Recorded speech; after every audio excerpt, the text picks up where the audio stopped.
Coffee போட்டு குடித்தா சூப்பராக சளி சரியாயிடும். ரொம்ப உடம்புக்கும் ரொம்ப ஆரோக்கியமானது, நல்ல ஜீரண சக்தியும் ஆகும். இந்த 2 ஸ்பூன் இந்த மாதிரி மல்லி எடுத்துக்கோங்க, வரமல்லி. இஞ்சி இந்தளவு எடுத்து தோலை சீவி நல்லா கழுவி எடுத்துக்கோங்க. பாருங்கள், மிக்சியில் போட்டு முதல்ல மல்லியை இந்த மாதிரி தருன்னு பொடி பண்ணிக்கோங்க. பாத்திரத்தில் 2 டம்ளர் தண்ணி ஊற்றி பாருங்கள், மல்லி போட்டு இஞ்சி தட்டி அதில் போட்டிருக்கோம். இப்போ இஞ்சியும் மல்லியும் நல்லா கொதிக்குது.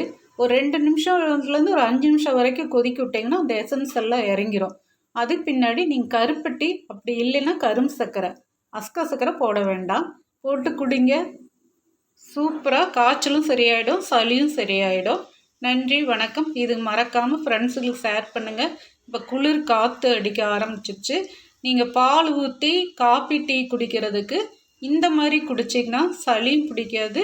அதே மாதிரி சளி இருந்தாலும் சரியாயிடும். சளி சூரணத்துக்கெல்லாம் ரொம்ப ரொம்ப நல்லது.